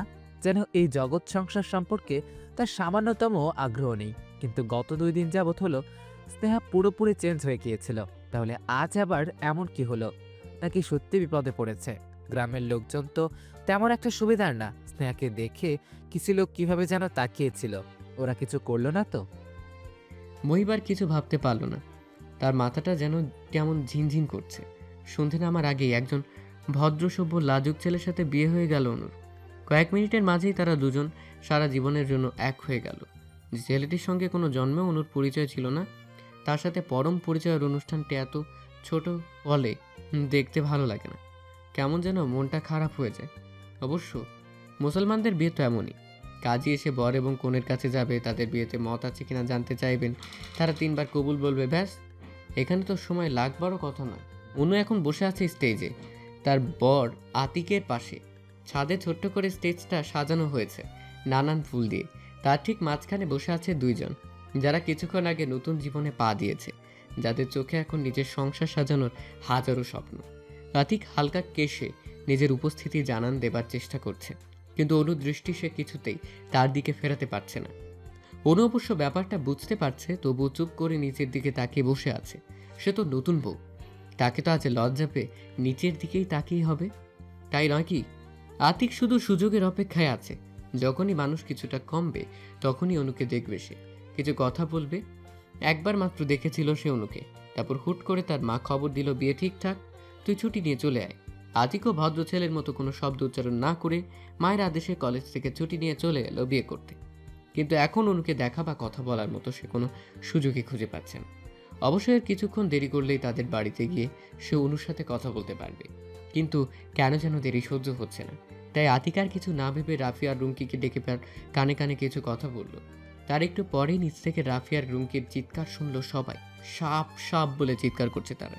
তাদের চেঁচামেচি শুনে ছাদে এতক্ষণ যারা ছিল নিচে নেমে গেল তারা। তাদের যেতে দেখে আতিক জয়ের একটা হাসি দিয়ে অনুর দিকে তাকালো, কিন্তু অনু উঠে দাঁড়িয়ে কেন যাচ্ছে কই? আতিক কিছু না বলে অনুর হাত ধরে টান দিয়ে বসিয়ে দিল তাকে। অনু টানের যোগ সামলাতে না পেরে পড়ে যেতে নিলে আতিক তার হাত ধরে ফেলে তাকে বসিয়ে দিল। অনু নিজে খুব ভয় পেয়ে গিয়েছে। কি হচ্ছে এগুলো? নিচে পিচ্চি দুটো চিৎকার করছে আর উপরে এই কাণ্ড। তার মাথায় কিচ্ছু আসছে না। আতিক এখনো তার হাতটা ছাড়েনি, বরং আরো চেপে ধরেছে। কেমন আছো? অনু উত্তর না দিয়ে চুপ করে রইল। নিজেকে এখনো ধাতস্থ করতে পারছে না সে। আতিক অনু নীরবতা দেখে আবারও বলল, কি ব্যাপার, কথা বলছো না কেন? আবার অনু নীরবতা দেখে আতিকের নিজের কপালে নিজের থাপড়াতে ইচ্ছে করছে। এত কষ্ট করে রাফিয়া ডুমকিকে নিয়ে অভিনয়টা করতে নিচে পাঠালো যাতে সে অনুর সাথে এখন কিছুটা সময় একা কাটাতে পারে, কিন্তু এই মেয়ে তো কথাই বলছে না। আচ্ছা, মেয়েটা আবার বোবা না তো? না, বোবা হবে কেন? যেদিন অনুকে দেখতে এসেছিল সেদিন তো কথা বলতে দেখেছি, তাহলে এখন কথা বলছে না কেন? এদিকে অনুর হাত এখনো ছাড়েনি আতিক, এত জোরে চেপে ধরে আছে যে ব্যথা লাগছে। অনু নীরবতা ভেঙে বলেই ফেললো, হাত ছাড়ুন, লাগছে তো। আতিকের কেন যেন কথাগুলো বাজতে লাগলো। কি সুন্দর কণ্ঠ! আহ, লাগছে তো। আহা, লাগছে তো, ছাড়ুন। আতিক হাতটা ছেড়ে অন্যদিকে তাকিয়ে বলল, এতক্ষণ কথা বলছিলা না কেন? ব্যথা দিলে কথা বলবা, না হলে বলবা না। ইতস্তত করে অনু বলল, না, তেমন কিছু না। নিচে কি যেন হয়েছে। আপনার সাথে যে দুই পিচি ছিল ওরা চিৎকার করেছে। করছে করুক, দেখি তুমি আমাদিকে তাকাও তো। অনু আতিকের কথা শুনে হতভম্ব হয়ে গেল। এই লোকের মাথা ঠিক আছে তো? এর আগেও তো একবার অনুকে দেখেছিল আতিক, কিন্তু অনু যে এতটা সুন্দর সেদিন তো আর চোখে এটা ধরা পড়েনি। সেদিন আর 10টা স্বাভাবিক মেয়ের মতোই লাগছিল অনুকে, কিন্তু আজ তাহলে কেন অন্যরকম লাগছে? মনে হচ্ছে পৃথিবীর সবচেয়ে রূপবতী নারীটি এখন তার সামনে বসে আছে। এটাই কি তাহলে বিয়ের পাওয়ার? বিয়ের পরে কি প্রত্যেকটা স্বামীর চোখে তার স্ত্রীকে দেখতে অসম্ভব রূপবতী লাগে, যতই সেই স্ত্রী অসুন্দরী হোক না কেন? আতিক মুগ্ধ চোখে অনুর হাতের দিকে তাকালো, তারপর ধীরে অনুর হাতটা নিজের হাত নিয়ে তার ঠোঁটের সাথে ছুঁয়ে আলতো করে একটি চুমু দিল। আতিকের ঠোঁটের সাথে অনুর হাতটা স্পর্শ করতে অনুর শরীর বেয়ে বয়ে গেল যেন এক ভয়ঙ্কর ভূমিকম্প। সন্ধে নেমেছে কিছুক্ষণ হলো, আকাশটা মেঘে ভরে আছে, চারদিকে অন্ধকার। হালকা চাঁদের আলোর জন্য রাস্তাঘাট পরিষ্কার না দেখা গেলেও আবছা দেখা যাচ্ছে। সেই পথ ধরে দুজন যুবক যুবতী হেঁটে চলছে, চারপাশটা অসম্ভব নীরব। মাঝে মাঝে পাখির ডাকের দু একটা শব্দ কানে আসছে। নীরবতা ভেঙে যুবতীটি বলল, আমাকে মিথ্যা কেন বলছো আফসান? আফসান হয়তো হালকা হাসির মতো ভঙ্গি করলো, অন্ধকারে সেটা দেখা যাচ্ছে না। তারপর স্নেহার দিকে তাকিয়ে বলল, আমি কিন্তু মিথ্যে কিছু বলিনি স্নেহা। আমি একবারও বলিনি যে আমি অবিবাহিত কিংবা আমার ছেলে মেয়ে নেই। স্নেহা কঠিন মুখ করে বলল, তুমি সত্যিটাও বলনি আফসান। তুমি কখনো জানতে চাওনি, তারপরও তোমাকে যেদিন বিয়ের কথা বললাম সেদিন তোমাকে আমি বলতে চেয়েছিলাম, কিন্তু তার আগেই তুমি। আফসানের কথা শেষ করার আগে স্নেহা বলল, আমাদের 4 মাসের পরিচয়ের মাঝে কি তুমি আমাকে এটা বলতে পারতে না? পারতাম, কিন্তু বলিনি। কেন বলনি? তোমাকে আমি চিনি 1 বছরের বেশি হলো, আর তুমি এটাও জানো তোমাকে ঠিক আমি কতটা পছন্দ করি। আর এর জন্যই আমি দূরে থেকে তোমাকে দেখতাম, তোমার ছবি আঁকতাম। কখনো কাছ থেকে দেখার বা জানার সাহস পেতাম না। কারণ ছিল একটাই, সেটা আমার পাস্ট, আমার বিয়ে, বউ, বাচ্চা। তারপর যেদিন হঠাৎ করে আমার ফ্ল্যাটে চলে এলে সেদিন আমি পুরো হকচকিয়ে গিয়েছিলাম। তারপর শুরু হলো দেখা করা, ফোনে কথা হওয়া। তোমাকে এতটাই পছন্দ করতাম আমি, তাই যেদিন তুমি নিজে থেকেই এসে তোমার হাতটা আমার দিকে বাড়িয়ে দিলে, আমার নেশা হয়ে উঠলে, তখন আর তোমাকে হারাতে চাইনি। তোমাকে নিয়ে নতুনভাবে জীবন শুরু করতে চেয়েছিলাম। আফসান ছোট একটা নিঃশ্বাস ফেলে আবারও বলতে শুরু করলো, কিন্তু আমি তোমাকে জানাতে চেয়েছিলাম সেদিন, আমি মোটামুটি প্রস্তুত হয়েছিলাম যে তুমি সত্যিটা শোনার পর আমাকে ফেলে চলে যাবে। মানসিকভাবেও নিজেকে প্রস্তুত করে নিয়েছিলাম, কিন্তু মনের কোথাও একটা আশা ছিল যে না, স্নেহা যাবে না। স্নেহা আমার সাথে আমার নতুন জীবন গোছাতে আমাকে সাহায্য করবে। আর এই কারণেই হয়তো তুমি যখন সেদিন তোমার বিয়ের কথা বলে আমাকে ফেলে রেখে চলে এলে, তখন নিজেকে সামলাতে পেরেছিলাম। আমি তোমার চেয়ে বয়সে বড়, ম্যাচিউরিটি আমার মাঝে আছে, তাই আর আবেগকে প্রশ্রয় দেইনি। ভেবেছি থাক, স্নেহা নিজের মতো করে সুখী থাকুক। কিন্তু যখনই ভাবতাম তুমি অন্য কারো বউ, সে তোমাকে স্পর্শ করবে, রাতের পর রাত এক বিছানায় ঘুমাবে, তখন বুকের বাম পাশটায় কেমন যেন ব্যথা অনুভব হতো। স্নেহা এতক্ষণ চুপ করে মন দিয়ে আফসানের কথাগুলো শুনছিল। আফসান থামতেই স্নেহা বলল, তুমি কি আমাকে সাবানা ভাবো আর নিজেকে আলমগীর বানিয়ে বানিয়ে মিথ্যা বলবে আর আমি বিশ্বাস করব? তুমি কি ভেবেছিলে সব জেনে আমি তোমাকে বিয়ে করে তোমার 2 ছেলে মেয়েকে নিজের মনে করে সুন্দর একটা সংসার সাজিয়ে নিতাম? কখনোই না। জীবনটা কোনো সিনেমা না আফসান। আমি নিজেও সাবানা না, আর নিজেকেও আলমগীর ভেবে ভুল আশা নিয়ে বসে থেকো না। অবশ্য যা অভিনয় তুমি করো, আলমগীর হতে তোমার আর দেরি নেই। আশা করি খুব শীঘ্রই তুমি তোমার নতুন সাবানাকে খুঁজে নিবে। কতগুলো বলে 1 সেকেন্ডও না দাঁড়িয়ে স্নেহা হাঁটা শুরু করলো বিয়ে বাড়ির উদ্দেশ্যে। আফসান হতভম্ব হয়ে দাঁড়িয়ে তাকিয়ে রইল অন্ধকার পথের দিকে, যে পথের কোনো শেষ নেই। স্নেহা তাকে ভুল বুঝে চলে গেল, কিন্তু সে তো কোনো অভিনয় করেনি। তার দিক থেকে স্নেহার জন্য ছিল একদম নবাগত শিশুর ন্যায় ভালোবাসা। নবাগত শিশুরা যেমন পবিত্র, তার ভালোবাসাটাও ঠিক ততটাই পবিত্র। বিয়েবাড়ির গেটের আলো জ্বলছে আর নিভছে। চারদিক থেকে কয়েকটি কুকুরের ঘেউ ঘেউ শব্দ আসছে। বিয়ে বাড়ি হলো কুকুর বাবাজিদের জন্য আড্ডাখানা। তার সাথে কানে ভেসে আসছে চিৎকার করে কান্নার শব্দ। অনুর মা, পাড়া প্রতিবেশীরা মরা কান্নার মতো কান্না শুরু করে দিয়েছে। অবশ্য মেয়েকে বিদায় দেওয়ার মতো বড় কষ্টের চেয়ে কোনো বাবা মার কাছে আর কিছু নেই। অনুর মা 4 বার জ্ঞান হারিয়েছে এর মাঝে। এই অবস্থাতেই রাত 9টার দিকে অনুকে নিয়ে রওনা হলো বরপক্ষরা। অনুর সাথে কে যাবে এই নিয়ে নানান ঝামেলার পর ঠিক হলো মুহিব আর স্নেহা যাবে। স্নেহ আমোদ করেনি, এক রাতেরই তো ব্যাপার। সবাইকে নিয়ে নাটোর আতিকদের বাড়ি পৌঁছাতে পৌঁছাতে 11টা বেজে গেল। দোতলা বিশাল বড় একটা বাড়ি, দেখতে কিছুটা পুরনো, আবার অতটাও পুরনো না। অনুদের বাড়ির মতো এই বাড়িতে আলো দিয়ে সাজায়ও নি। বউ নামানো নাটকীয়তা শেষ হবার পর অনুকে আতিকের ঘরে নিয়ে যাওয়া হবে। আতিকের বোনরা বাসর ঘর সাজিয়ে বাইরে থেকে তালা ঝুলিয়ে রেখেছিল। মুহিবকে একাই ঝামেলা মেটাতে হলো। টাকা দেবার পর অনুকে ঢুকতে দিল ঘরে। অনুর পাশে কিছুক্ষণ বসে থেকে স্নেহা বিরক্ত হয়ে বলল, অনু, তুমি থাকো, আমি তাহলে যাই। আমার মাথা ধরেছে, ফ্রেশ হয়ে একটা ঘুম দিব। অনু স্নেহার কথা শুনে স্নেহার হাত ধরে বলল, পায়ে ধরি ভাবি, প্লিজ যেও না, আমার ভয় লাগতেছে। ভয়ের কি আছে?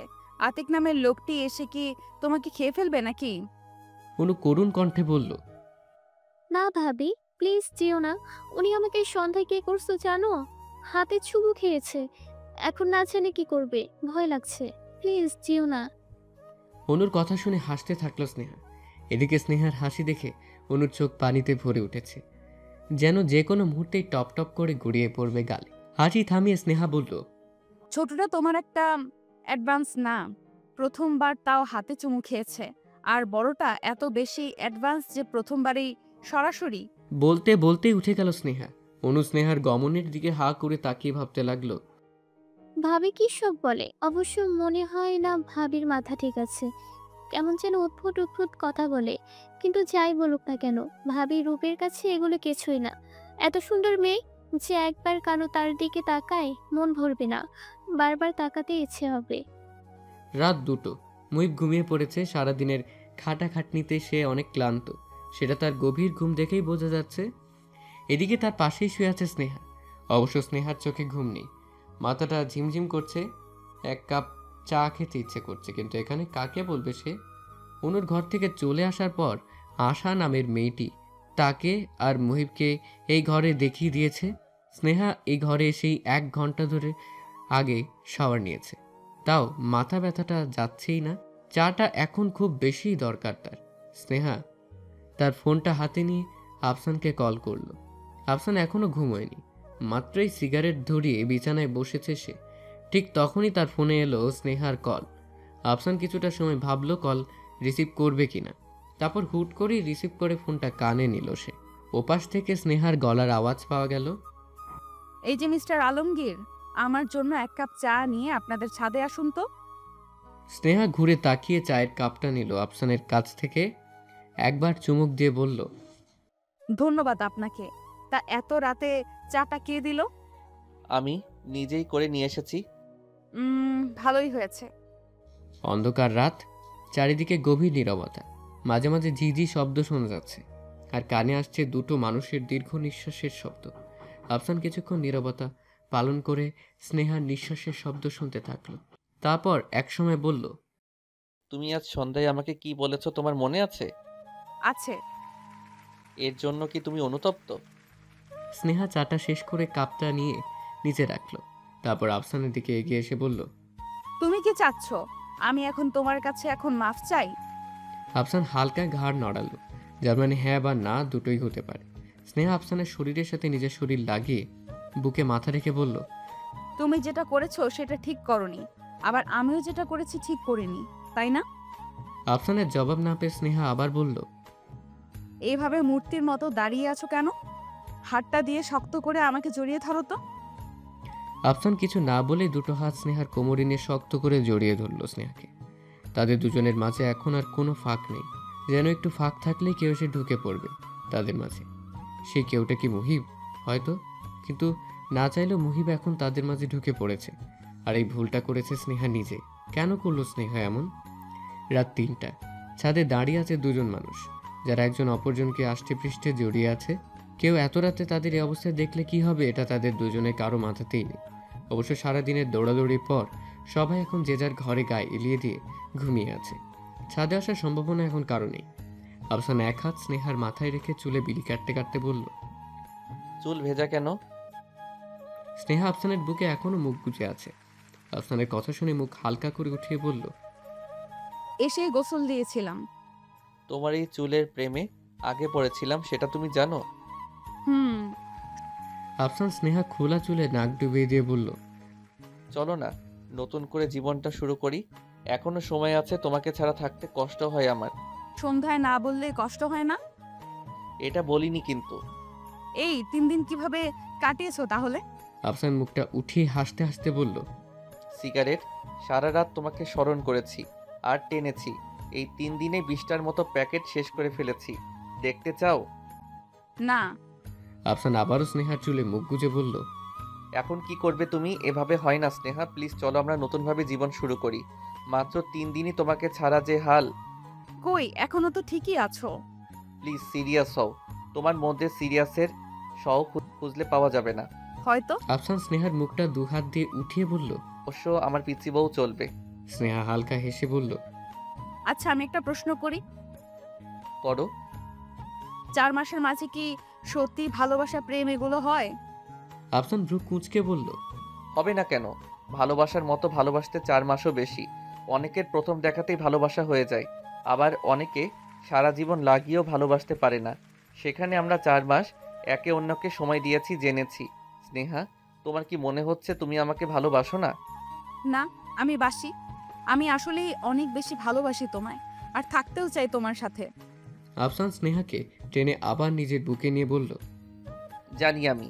জানো, আমার যখন 25 বছর বয়স, তখন মা আমাকে ফোন দিয়ে আসতে বলে এখানে। তখন আমার পরীক্ষা চলছিল, আর একটা বাকি ছিল। পরীক্ষাটা দিয়েই বিকেলে রওনা হয়ে এখানে আসি, আর সেই রাতেই আমার বিয়ে হয়ে যায় রিতার সাথে। আমার খালাতো বোন ছিল রিতা। কী কারণে আমাকে সেই রাতে বিয়ে দিয়েছিল সেটা একবারও মার কাছ থেকে জানতে চাইনি।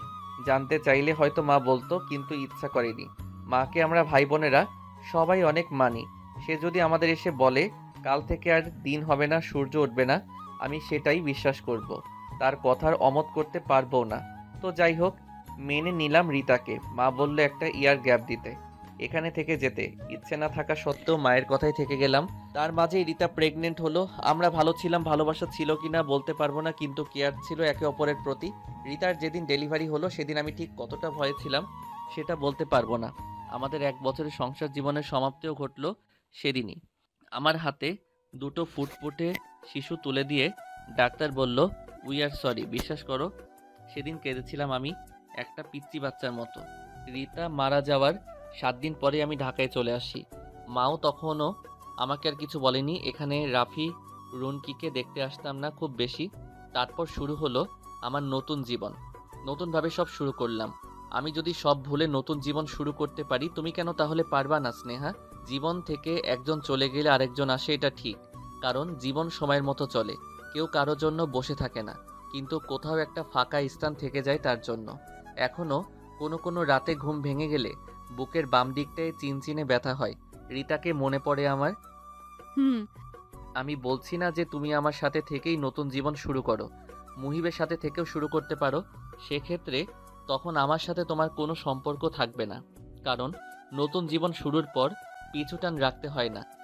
স্নেহা কিছুক্ষণ নীরব থেকে একসময় বলল, আমি তোমার সাথে থাকতে চাই রাফি, রুনকির মা হতে চাই, তোমার জীবনটা গুছিয়ে দিতে চাই।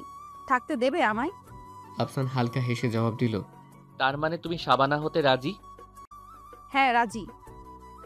আমার মনে হচ্ছে তুমি সিদ্ধান্তহীনতায় ভুগছো স্নেহা। এত হুটহাট সিদ্ধান্ত নেওয়ার কিছু নেই, তুমি সময় নাও, আমি অপেক্ষা করব। আমি যা বলার বলে দিয়েছি আফসান। কাল সকালে আবার তোমার এই সিদ্ধান্ত চেঞ্জ হবে না তো? স্নেহা আফসানকে আরো শক্ত করে জড়িয়ে ধরে বলল। না হবে না। আফসান চিন্তিত ভঙ্গিতে স্নেহাকে বলল, তাহলে আমার মুহিবের সাথে কথা বলা উচিত। জানি না বেচারা কেমন রিয়্যাক্ট করবে। স্নেহা কথা ঘুরিয়ে বলল, আচ্ছা, তোমার বুকে এত শান্তি কেন? আফসান দুষ্ট একটা হাসি দিয়ে বলল, আরে আমার বুকে শান্তি আসবে কিভাবে? আমার বুকে তো আছে শুধুই স্নেহা। সকালটা শুরু হয়েছে স্নেহার আর চেঁচামেচির আওয়াজ দিয়ে। বিয়ে বাড়ির হাজার কাজ, আর সেই কাজগুলো নীরবে হবে এটা ভাবা অনর্থক। মুহিব এখনও ঘুমোচ্ছে। স্নেহা গায়ের শাড়ির আঁচলটা ভালোভাবে দিয়ে দরজা খুলে বাইরে বেরিয়ে এলো। দোতলার মাঝের একটা ঘরে তাদের থাকতে দেওয়া হয়েছিল। স্নেহা সরাসরি ছাদে উঠে প্রাণ খুলে নিঃশ্বাস নিল কিছুক্ষণ। তার আজ এতটা ভালো লাগছে কেন, এতটা শান্তি পাচ্ছে কেন? আছে উঠোনে আশার সাথে রাফি আর রুমকি বসে আছে। আশাকে রাগিয়ে দেওয়াই এখন তাদের আজকের দিনের প্রথম লক্ষ্য, কিন্তু মোটেও আছে রাখছে না। তবু চেষ্টা চালিয়ে যাচ্ছে রাফি আর রুমকি। ছোট ফুপু, ও ছোট ফুপু, বল। কি করো তুমি? দেখছিস না ফেসবুকিং করছি। রাফি আর রুমকি দুজনেই দুষ্টু হাসি দিয়ে আসার মতো করে বলল, দেখছিস না ফেসবুকিং করছি।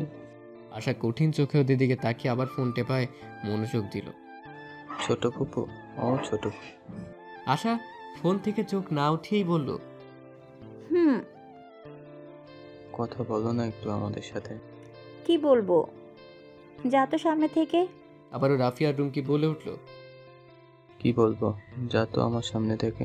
বলেই খিলখিল করে হেসে গড়িয়ে পড়ল একজন আর একজনের গায়ের উপর। ঠিক ওই সময় স্নেহা উঠোনে এসে দাঁড়িয়ে বলল, কি ব্যাপার, কি করা হচ্ছে? রাফি আর রুমকি দুজনেই একবার স্নেহার দিকে তাকিয়ে বলতে শুরু করলো, কি ব্যাপার, কি করা হচ্ছে? স্নেহা ভ্রু কুচকে বলল, ওরে বদের দল রে। আবারও স্নেহার কথা নকল করে রাফি আর রুমকি বলল, ওরে বাদরের দল রে। এভাবে কিছুক্ষণ স্নেহার সাথে নকল নকল খেলার পর স্নেহা বলল, অনেক হয়েছে, এবার স্টপ। আর এবার যদি তোমরা আমার কথার অনুকরণ করো তাহলে আমার কাছে যে চকলেটসগুলো আছে ওগুলো কেউ পাবে না। চকলেটের কথা শুনতেই দুজন নীরব হয়ে গেল। স্নেহা মিষ্টি একটা হাসি দিয়ে মনে মনে বলতে লাগলো, বা মা হওয়ার আগেই ম্যানেজ করার পদ্ধতি শিখে ফেলেছি। Congratulation miss Shabana. বাচ্চা দুটোকে কেন যেন খুব বেশি ভালো লাগে স্নেহার। দুষ্টু বটে কিন্তু অনেক মিশুক। এক অজানা বন্ধনে তারা জুড়ে গেছে। কেমন যেন একটা আকর্ষণ কাজ করে ওদের প্রতি স্নেহার। তাছাড়া স্নেহার মতে বাচ্চারা হবে মিশুক, সবার সাথে মিশবে, কথা বলবে, হই হুল্লোড় করবে। এমন বাচ্চাই তো আসল বাচ্চা। বাড়িঘর মাথায় তুলে রাখবে। বাইরের কেউ আসলে এক নজরেই তারা বুঝবে বাড়িতে ছোট বাচ্চা কাচ্চা আছে। আর যারা গোমরা মুখ করে থাকে, মা ছাড়া কিছু বোঝে না, সারাদিন ম্যা করে, কারোর সাথে মেশে না, তারা যাই হোক বাচ্চা না। আর রাফিয়ার রুমকি একদম স্নেহার মনের মতোই। আফসান রাফিয়ার রুমকিকে নিয়ে তার সংসারটা খারাপ হবে না, একদম জমে উঠবে। বেবি তার মনটা আনন্দে ভরে উঠল। এমন একটা পরিবারই তো সবাই চায়। ঢাকার বাইরে আসার পর থেকে, এত সব লোকের মাঝে থাকার পর থেকে তার মাঝে অদ্ভুত এক পরিবর্তন এসেছে। এখন কেন জানি বাকি 10টা মেয়ের মতো সে না এটা ভাবতে ইচ্ছে করছে না পরিবেশের কারণেই কি এই পরিবর্তনটা হলো তার মাঝে। যদি এটাই কারণ হয়ে থাকে তাহলে এটা শুধু সম্ভব হয়েছে মুহিবের কারণে। মুহিবের কথা মনে হতেই স্নেহার আনন্দে উজ্জ্বল হয়ে ওঠা মুখ নিমিষেই ফ্যাকাশে হয়ে গেল। মুহিব ঘরেই ছিল, বিছানায় বসে চা খাচ্ছিল। স্নেহাকে ঘরে ঢুকতে দেখেই মুহিব বলল, কোথায় ছিলে? ঘুম থেকে ওঠার পর দেখতে পেলাম না। স্নেহা হালকা এসে মুহিবের পাশে বসতে বসতে বলল, নিচে ছিলাম, তোমার সাথে আমার কিছু জরুরি কথা আছে। বলো।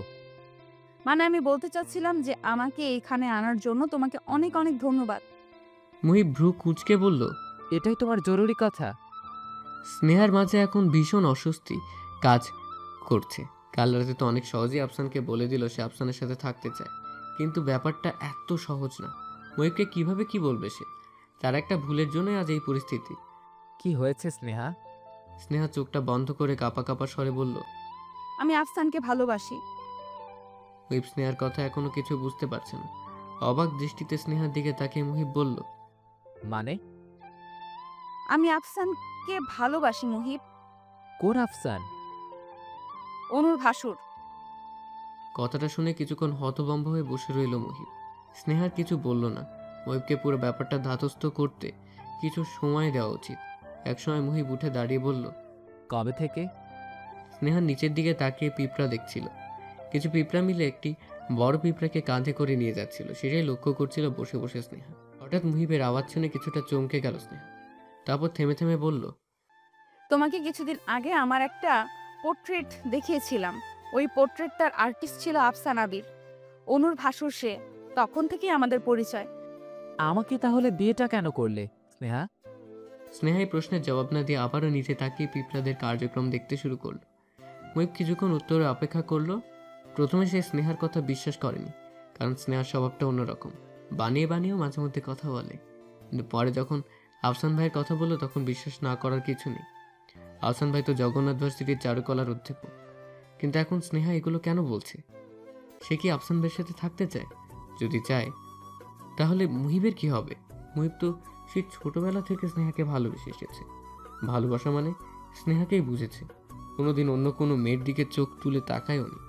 মুহিব কিছুক্ষণ চুপ করে থেকে অসহায় গলায় স্নেহাকে বলল, এখন কি করতে চাও তুমি? মুহিবের অসহায় মাখা গলার স্বর শুনে স্নেহার বুকের ভেতর মোচড় দিয়ে উঠল। সে কি জবাব দিবে মুহিবকে? স্নেহা মুহিবের দিকে তাকালো। মুহিবের চোখ ছলছল করছে, মনে হচ্ছে সে যে কোনো মুহূর্তেই পানির বন্যা বয়ে যাবে। স্নেহা আবার নিচের পিঁপড়াগুলোর দিকে তাকিয়ে বলল, আমি ঠিক করেছিলাম তোমার সাথেই থাকবো। এর জন্য এই 4 দিনে নিজেকে যতটুকু পারি স্বাভাবিক থেকে সব কিছু গুছিয়ে নেওয়ার চেষ্টাও করেছিলাম, কিন্তু স্নেহার কথা শুনেই মুহিব বলল, কিন্তু 4 দিনেই তুমি হাঁপিয়ে উঠেছ। আমাকে আর সহ্য হচ্ছে নাই তো। আসলে আমি একটা বোকা, আর এমন বোকা ছেলের সাথে আর যাই করা যাক না কেন, একসাথে বসবাস করা যায় না। মুহিবের কথাটা শুনে স্নেহা কেঁদে ফেলল। কিছু সময় পর ফোপাতে ফোপাতে মুহিবকে বলল, না, আমি হাঁপিয়ে উঠিনি। আমি নিজেও কিছু জানি না, আমি নিজেও কিছু বুঝতে পারছি না। এখন কি করতে চাচ্ছ তুমি, সেটা আমাকে বলো। স্নেহা মুহিবের দিকে তাকিয়ে বলল, আমি তোমাদের দুজনকেই চাই। আমি দুজনের সাথেই থাকতে চাই। আমি আফসানকে ভালোবাসি, কিন্তু আমি তোমাকেও। মুহিব স্নেহার পাশে বসে বলল, কিন্তু এটা হয় না। স্নেহা কান্নার বেগ বাড়িয়ে বলল, কেন হয় না? আমি জানি না। মুহিবের গাল দিয়ে এক ফোঁটা পানি বেয়ে পড়তেই মুহিব হাত দিয়ে চোখটা মুছল। তারপর ধীরে ধীরে স্নেহার হাতটা ধরে কোমল স্বরে বলল, আমাদের একটা সমাজে থাকতে হয়, আর এই সমাজে থাকতে গেলে তুমি একসাথে 2 জন পুরুষ নিয়ে বসবাস করতে পারবে না। আর সেই পুরুষ নিজেও কখনো এটা চাইবে না যে তার নিজস্ব সম্পত্তি তার স্ত্রী অন্য কোনো পুরুষকে সাথে নিয়ে একসাথে বসবাস করুক। এটা যেমন আমি চাইবো না, ঠিক তেমন আফসান ভাইও চাইবেন না। সবার আলাদা একটা জগৎ থাকে স্নেহা। তুমি বলো, আমাদের পৃথিবী কয়টা? একটা, তাই না? তুমি কিন্তু চাইলেও 2টা পৃথিবীকে একসাথে করতে পারবে না, কারণ দ্বিতীয় পৃথিবীর কোনো অস্তিত্বই নেই প্রথম পৃথিবীর জীবনে। পৃথিবী একটাই, আর আমাদের সবারও এই একটাই পৃথিবীতেই থাকতে হবে। আর এই পৃথিবীতে থাকতে গেলে আমরা সব জিনিস পাবো না, অনেক জিনিসকেই স্যাক্রিফাইস করতে হবে, তাহলে আমরা সুখে থাকতে পারবো। মুহিব কিছুটা দম নিয়ে বলল, তুমি কি বুঝতে পেরেছো আমি তোমাকে কি বোঝাতে চেয়েছি? স্নেহা ঘাড় নেড়ে বলল, হুম। তাহলে? কথা শেষ করার আগেই ঘরের দরজায় এসে টোকা পড়ল। কে? আশা, কিছু বলবা? আপনাকে বাহির একটু ডাকে। তুমি যাও, আমি আসছি। মুহিব স্নেহার মুখে হাত দিয়ে চোখের পানি মুছে দিতে দিতে বলল, একদম কাঁদবে না, আমি একটু আসি। বলে মুহিব বেরিয়ে এলো ঘর থেকে। আফসান উঠানে দাঁড়িয়ে অপেক্ষা করছে মুহিবের জন্য। মুহিব আসতে আফসান হেসে বলল, তোমার সাথে ভালোভাবে পরিচয় হয়ে ওঠেনি, তাই ভাবলাম পরিচিত হই। মুহিব হাত এগিয়ে দিয়ে বলল, আসলে বিয়েবাড়ির ঝামেলা। চলো, যেতে যেতে কথা বলি। মা বাজারে যেতে বলল, চলো তোমাকে নিয়েই তাহলে ঘুরে আসি বাজার থেকে। মুহিব হাসির মতো একটা ভঙ্গি করে বলল, অবশ্যই চলুন। মুহিবকে নিয়ে আফসান রিক্সায় উঠে সিগারেট বের করে মুহিবের দিকে এগিয়ে দিয়ে বলল, সিগারেট? না ভাই, সিগারেট খাই না। আফসান সিগারেট ফিরিয়ে নিয়ে বলল, আমিও একসময় খেতাম না, এখন অভ্যাস হয়ে দাঁড়িয়েছে। কিছু মনে না করলে আমি কি আমার সিগারেটটা ধরাতে পারি? হ্যাঁ, অবশ্যই ধরেন। অনু 1 ঘন্টার মতো হলো একা একা বসে আছে। কিছুক্ষণ আগে অবশ্য একবার তার ননদ আশা এসেছিল। কিছুক্ষণ বসে থেকেই আবার উঠে গিয়েছে। তারপর আর কেউ আসেনি। আতিক নামের লোকটিও সকাল থেকে উধাও। কোথায় গেছে কে জানে। বসে বসে এখন অনু ঝিমুনি এসে গেছে। উনি বালিশের উপর মাথা দিতে না দিতেই আতিক এসে হাজির হলো রুমে। অনু তাকে দেখে শোয়ার বদলে ধর্মরিয়ে উঠে বসলো। আতিক দরজাটা বন্ধ করে বিছানার কাছে এসে বলল, কি ব্যাপার, উঠে বসলে কেন? শুয়ে থাকো। অনু বিছানার দিকে তাকিয়ে বলল। না, ঠিক আছে। আতিক অনুর পাশে বসতে বসতে বলল, আমাকে দেখে এত ভয় পাও কেন তুমি? কি আমি কি বাঘ না ভাল্লুক? আমি কি বলেছি যে ভয় পাই? না বললেও বোঝা যায়। কচু। দেখি আমার দিকে তাকিয়ে কথা বলো তো। অনুর আতিক সম্পর্কে যে ভয়টা ছিল গত রাতে সেটা কেটে গেছে। তারপরও কেন যেন লোকটার দিকে তাকিয়ে থাকতে লজ্জা লাগে। কাল রাতে লোকটার বুকে মাথা রেখে সে সারাটা রাত শুয়েছিল। তার প্রথমে মাথা রাখতে অস্বস্তি লাগলেও পরে এত বেশি ভালো লাগছিল যে সে অনুভূতি প্রকাশ করার মতো ছিল না। ভাগ্যিস লোকটা জোর করে তার বুকে মাথাটা রাখিয়েছিল। কি তাকাও বলছি? আতিকের কথায় অনুর ঘোর কাটে। সে মুখটা কিছুটা উঁচু করে তাকায় আতিকের দিকে। লোকটার চোখে কিছু আছে। কি আছে? হ্যাঁ, মায়া। লোকটার চোখ মায়ায় ভরা। অদ্ভুত এক মায়ার কারণে লোকটির চোখের দিকে তাকিয়ে সারা দিন রাত্রি পার করা যাবে। আতিক হালকা কেশে বলল, বাহ, ভয় দেখি একদমই করো না। জি করি না। দেখি একটু এদিকে সরো, আমি একটু শুভ। অনু সরতেই আতিক বিছানায় গা এলিয়ে দিয়ে বলল, আহ শান্তি, এই মাথার চোরটা একটু টেনে দাও তো। অনু চুল টানার জন্য কাছে আসতেই আতিক বলল, না থাক, লাগবে না, তুমি আমার পাশে একটু বসো। অনু কিছুক্ষণ ইতস্তত করে আতিকের পাশে বসতেই আতিক এক ধাক্কায় অনুকে শুইয়ে দিয়ে অনুর ঠোঁটে ঠোঁট ডুবল আতিক। অনুর নিঃশ্বাস প্রায় বন্ধ হয়ে আসতে লাগলো। কিছুক্ষণ চেষ্টা চালালো আতিকের কাছ থেকে ছাড়া পাবার, কিন্তু সেটা সম্ভব হয়ে উঠল না। আতিক তার 2 হাত দিয়ে অনুর 2 হাত চেপে ধরে রেখেছে। একসময় অনু হাল ছেড়ে দিয়ে আতিকের হাত জোরে চেপে ধরল। খানিকক্ষণ পর আতিক অনুর ঠোঁট ছেড়ে অনুর নাকে নাক ঘষতে ঘষতে বলল, আমার বউ এইসব ব্যাপারে এতটা কাঁচা, সেটা তো জানা ছিল না। অবশ্য কাঁচাই ভালো, সমস্যা নেই, আমি আছি না, শিখিয়ে পড়িয়ে নেব। বলে অনুর গলায় নাক ডুবল আতিক। আতিকের প্রত্যেকটা স্পর্শে অনুর শরীরে শিহরণ জেগে উঠল। সে আতিককে জড়িয়ে ধরে তার পরনের পাঞ্জাবি খামচে তুলল। তারা ধীরে ধীরে একজন অন্যজনের নেশায় ডুব দিতে লাগলো। ঠিক তখনই তাদের রুমের দরজা কড়া নাড়তে লাগলো কেউ। তারা প্রথমে কেউ কিছু না বললেও ধীরে ধীরে কড়া নাড়তে বাড়তেই থাকলো, যেন দরজাটা ভেঙেই ঢুকে পড়বে কেউ। অনু নিজেকে সামলে নিয়ে কাঁপা কাঁপা গলায় বলল, কে যেন দরজায় করানো আছে, দেখুন না। আতিক তখন পাগল প্রায়। সে কোনো উত্তর দিল না। হঠাৎ বাইরে থেকে কান্নার আওয়াজে তার হুঁশ ফিরল। সে উঠে দরজা খুলে বাইরে বেরিয়ে এলো। তার সাথে সাথে অন্য শাড়ির আঁচলটা উঠিয়ে বাইরে বেরিয়ে এলো। বাইরে এসে তারা জানতে পারলো মুহিব আর আফসান যে রিকশায় বাজার করতে গিয়েছিল সেই রিকশাটা ট্রাকের নিচে চাপা পড়েছে। একজন স্পট ডেড, আরেকজন গুরুতর আহত অবস্থায় হাসপাতালে নেওয়া হয়েছে। অবস্থা খুবই খারাপ, যে কোনো সময় যা কিছু হয়ে যেতে পারে। কিন্তু কে মারা গেছে আর কে আহত সেটা এখনো জানা যায়নি। পুরো বাড়ির অবস্থা খুবই খারাপ। মরা কান্না জুড়ে দিয়েছে সবাই, শুধু একজনই না, কেঁদে চুপচাপ দাঁড়িয়ে ভাবছে। আসলে পৃথিবী একটাই। কেউ যদি ভুলেও 2 পৃথিবী কল্পনা করে তাহলে ঈশ্বর তার থেকে তার কল্পনার পৃথিবীটাকে কেড়ে নিয়ে সমতা করে দেয়। মানুষের জীবনের সাথে সিনেমার কত মিল। অবশ্য সিনেমার কাহিনীগুলো তো এক একটা মানুষের জীবন থেকেই নেওয়া, না? স্নেহার মেয়ের রুমকির আজ বিয়ে। নিজের পছন্দ করা ছেলের সাথেই বিয়ে হচ্ছে রুমকি।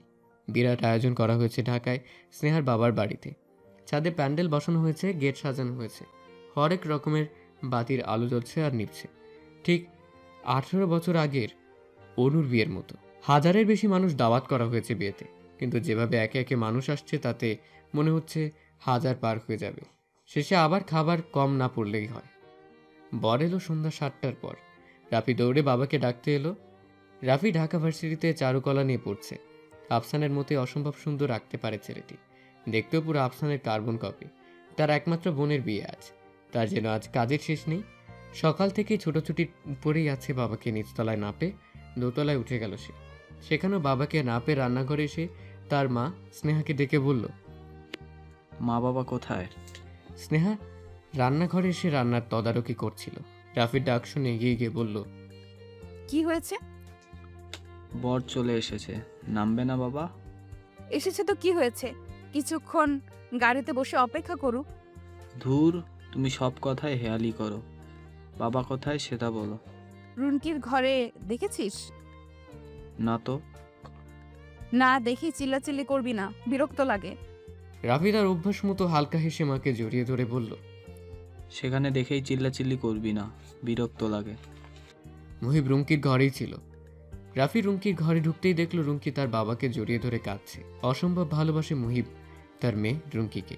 আজ থেকে প্রায় 18 বছর আগে অনুর বিয়ের পরদিন মুহিব আর আফসান রিকশায় বাজারের দিকে এগোচ্ছিল।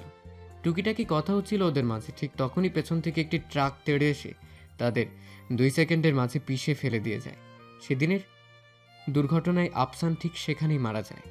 মুহিবের অবস্থাও তেমন একটা ভালো ছিল না। জানা যায় যান যায় যায় অবস্থা, কিন্তু নিয়তি তাকে বাঁচিয়ে দেয়। সে আবার ফিরে আসে স্নেহার জীবনে। স্নেহার অবস্থাও তখন ভালো না, প্রায় পাগল পাগল অবস্থা। সারাদিন চুপচাপ অন্ধকার ঘরে বসে থাকে আর কাঁদে। মুহিব স্নেহার এই অবস্থা দেখে সুস্থ হয়ে প্রথমে যায় নাটোরে আফসানদের বাড়ি। সেখানে গিয়ে আফসানদের মায়ের কাছ থেকে রাফি আর রুমকির দায়িত্বটা নিতে চায়। আফসানের মা আয়েশা বেগম ও আমোদ করেনি, বরং মুহিবের কথায় তার বুক থেকে যেন 1000 টনের পাথর নেমে যায়। কারণ সে পুত্র বিয়োগ শোকে নিজেকে এখনো সামলাতে পারেনি। যে ছেলে সকালেও মায়ের সাথে কথা বলে বাজারের উদ্দেশ্যে বের হয়, সেই ছেলে আর ঘরে ফিরে আসেনি। এসেছে তার লাশ। বুড়ো জীবিত মা বাবার কাছে এর থেকে কষ্টের আর কি থাকতে পারে? তারা বুড়ো হয়ে গেছে, ধরতে গেলে কবরে এক পা দিয়েই আছে। অথচ তাদের রেখে আল্লাহ তাদের শক্ত সামর্থ্য যুবক ছেলেকে নিয়ে গেল। আর তারাই বা এখন কদিন বাঁচবে? আর তারা মারা গেলে রাফি রুমকি 2 এতিম বাচ্চা কে কে দেখবে? আশা তো সারা জীবন এ বাড়িতে থাকবে না। আতিককে দিয়েও ভরসা নেই। তাই রাফি আর রুমকিকে মুহিবের সাথে পাঠিয়ে দিল। স্নেহ ওদের পেয়ে ধীরে ধীরে স্বাভাবিক হতে শুরু করলো। সেই থেকেই মুহিব হয়ে গেল এতিম 2 বাচ্চার বাবা আর স্নেহা মা। কম ভালোবাসা দিয়ে বড় করেনি তাদের, বরং আসল মা বাবা থাকলে যা করতো তার বেশিই করেছে। অবশ্য রাফি আর রুমকি দুজনেই জানে মুহিব আর স্নেহা তাদের আপন কেউ না। তবুও কোনোদিন তারা মুখের ফাঁকেও উচ্চারণ করেনি এ কথা। এখন রাফি রুমকি আর স্নেহাকে নিয়েই মুহিবের জীবন। পরে মুহিবরা অবশ্য বাচ্চা নেওয়ার চেষ্টা করেছে, কিন্তু হয়নি। হয়তো আল্লাহ চায় না এতিম বাচ্চার আদরে অন্য কেউ ভাগ বসাক। রাফি বাবা মেয়ের করুণ দৃশ্যের মাঝে ঢুকে রুমকির মাথায় টোকা দিয়ে বলল, আরে ছেমরি, কেঁদে কেঁদে তো মেকআপ উঠিয়ে ফেললি, জামাই আর ফিরেও তাকাবি না। রুমকি বাবার বুক থেকে মাথা উঠিয়ে রাফির দিকে ঘুরে অভিমানী সুরে ফুপাতে ফুপাতে বলল, তুই চুপ থাক, দরজায় নক না করে কারো ঘরে ঢোকা অসভ্যতা, এটা জানিস না? রাফি রুমকির মতো মুখ করে ভেঙচি কেটে বলল, তুই চুপ থাক, দরজায় নক না করে কারো ঘরে ঢোকা অভ্যাসটা এটা জানিস না? রাফির কথা শুনে রুমকি চিৎকার করে তার মা স্নেহাকে ডেকে বলল, মা দেখো, তোমার আদরের ছেলে বাদরামি শুরু করে দিয়েছে। এ পর্যায়ে মুহিব তাদের থামিয়ে বলল, রাফি, কি হচ্ছে এগুলা? আজ আমার মায়ের বিয়ে, ভুলে গিয়েছিস? রাফি তার বাবার দিকে তাকিয়ে বলল, ও হ্যাঁ, বর এসেছে, চলো নামাইতে হবে তো। মুহিব রাফির কথা শুনে দ্রুত হেঁটে ঘর থেকে বের হয়ে গেল জামাইকে নামাতে। রাফি রুমকির ঘর থেকে বের হয়ে আবার কি মনে করে যেন ভেতরে ঢুকে বলল, তোর জামাই কি দেখে তোর সাথে প্রেম করলো রে? এত সুন্দর ছেলের উচিত ছিল পরীর মতো কোনো মেয়ের প্রেমে পড়া, সেখানে সে পড়লো এক পেতনির প্রেমে। বলে সে দৌড়িয়ে বের হয়ে গেল। রুমকি রাফির কথা শুনে কঠিন মুখ করে দাঁড়িয়ে রইল দরজার দিকে। মুহিব বরকে নামিয়ে স্নেহাকে ডাকতে এলো। স্নেহা তখন আফসানের আঁকা পোট্রেটটির দিকে স্থির দৃষ্টিতে তাকিয়েছিল। মুহিব তার পাশে বসে বলল, কি করছো? স্নেহা মুহিবের দিকে তাকিয়ে হালকা হেসে বলল, আমি কিন্তু আর 2 পৃথিবীতেই একসাথে বসবাস করছি। আমার 2 পৃথিবীতেই একসাথে বসবাস করছি। হ্যালো বন্ধুরা, এই গল্পটা কেমন লাগলো অবশ্যই কমেন্ট করে জানাবেন। আর যারা আশিক প্রিয়াঙ্কার ভয়েসের গল্প পেতে এখনও প্রেমের তাজমহল চ্যানেলটিকে সাবস্ক্রাইব করেননি, তারা অবশ্যই সাবস্ক্রাইব করে রাখবেন। আল্লাহ হাফেজ।